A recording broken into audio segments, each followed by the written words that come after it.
It was intense, it was emotional. Stevens, Central, both in action tonight, fighting for their spot in the state tournament. As a defenseman for the Rapid City Rush, I am here with the big man himself, Michael Cedillo. How are you doing today? Good, yourself? I'm great, thank you. We are moments away from the second player in Rush history to have his jersey number retired and hung high in the ice arena.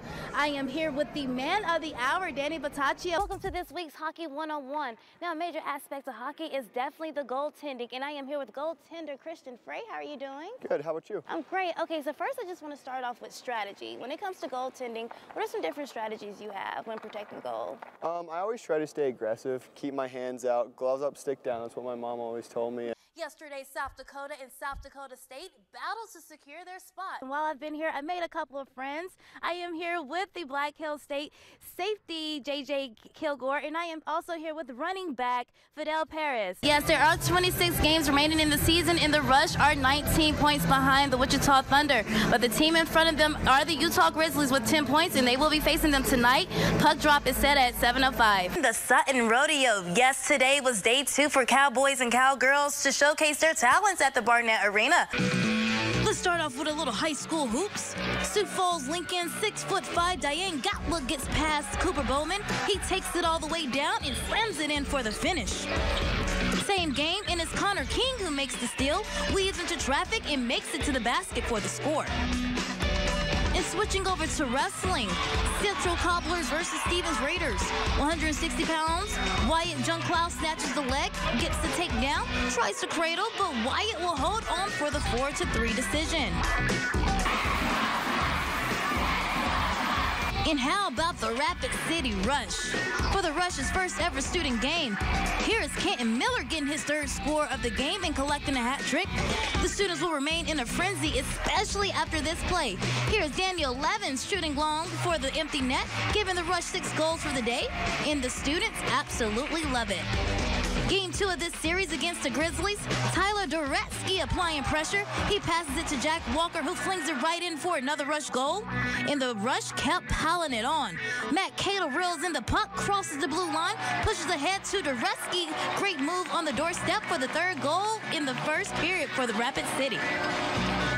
And to wrap up our countdown, Jack Walker leading the breakout, and a beautiful feed to Kenton Miller for the gorgeous game-tying goal. So nice, let's play it twice.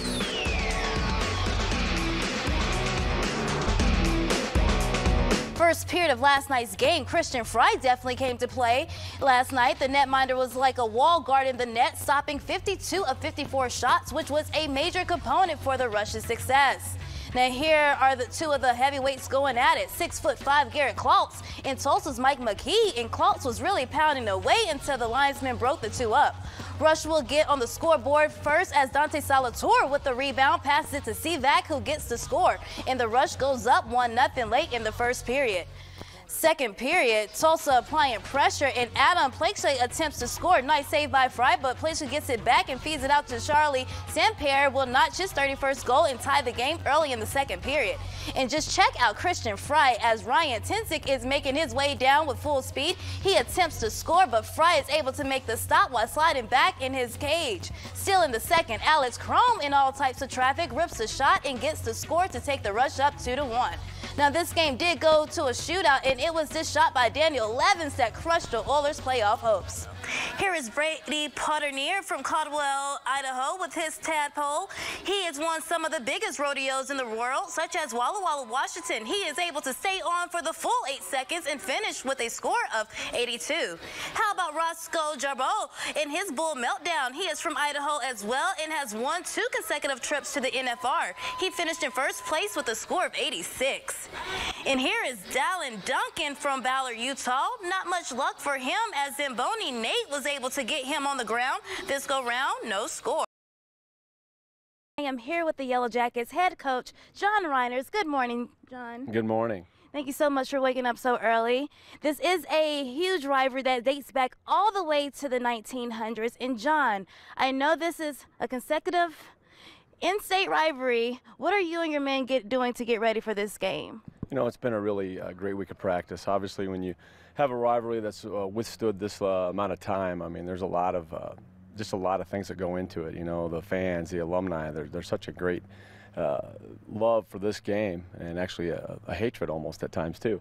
It's a love-hate relationship. But you know, when we look at it, we're going about our business and getting ourselves prepared, doing our regular game week preparation. But you know, there's always a little more intensity to practice. There's always a little more emotion to everything you do, and you know, we really love that. You know, that's a part of college football, and being a part of one of the longest rivalries in the country has been great for me and great for our team.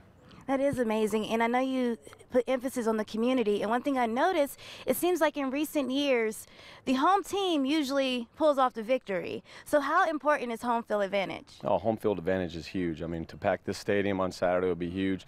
I know I've been a part of this game for the last actually about 9 years, and you know, every time you come to the home stadium, you know, you got a home crowd, but you also have the visiting crowd, and that just adds so much more. But you know, when it's on your home turf, I think it's add that much more incentive, and really the statistics have shown, you know, the home teams really kind of come ahead the last few years.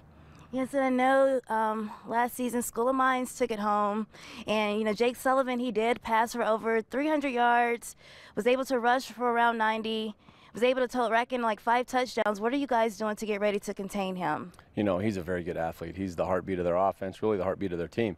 And, you know, we got to do a great job of containing him, and he's got some great receivers that he's going to be able to get to, and he's got some great running backs that he's able to get to. So, you know, he's a big part of their offense, and, you know, we got to be able to match wits with him and be able to keep him contained and hopefully make him make some mistakes, an interception or two.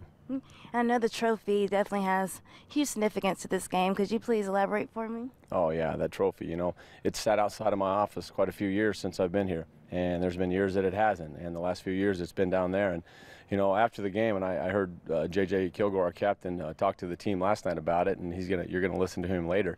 But you know, to have that trophy and have the seniors grabbing it, you know, and almost see tears in their eyes, and then also a year maybe seeing it taken away and see them have it, you know, that's a big deal.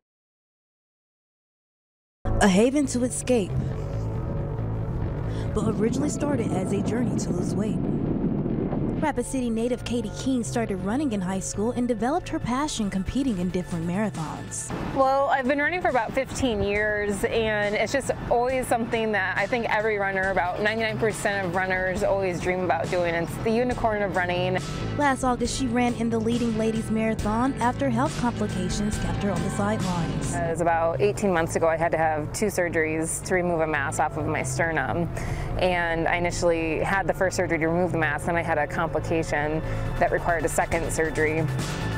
A week before hitting the start line, she was hit with even more troubling news, the passing of her grandfather. But it was her family that inspired her to cross the finish line.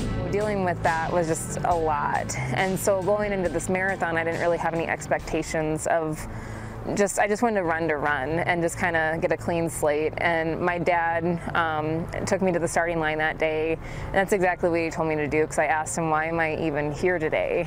And he said, just do what you said, like make this a fresh start, just clean slate everything and start from here. And a new start was right. Without noticing, she crossed the finish line at 3 hours, 28 minutes and 30 seconds, qualifying her for the Boston Marathon. I didn't even check my clock, because I took my phone with me for my music. I didn't even check the time until I was about mile 24, and I realized I was within the time frame that I could possibly do this. And my dad was at the finish line, and I saw him, and he just kind of looked at me like, what did you just do right now? Because he didn't expect me to do that either. Running gets her escape from the troubles of her past, but she also sees it as running towards a new future. Going to the Boston Marathon is truly an honor, and it's a privilege. And so to just focus on that I worked my tail off to get there, and to just kind of experience it, and to be among this community that has just helped me in so many ways. I've met so many people through running that I never would have met otherwise. With Black Hills Fox, I'm Briana Brownlee.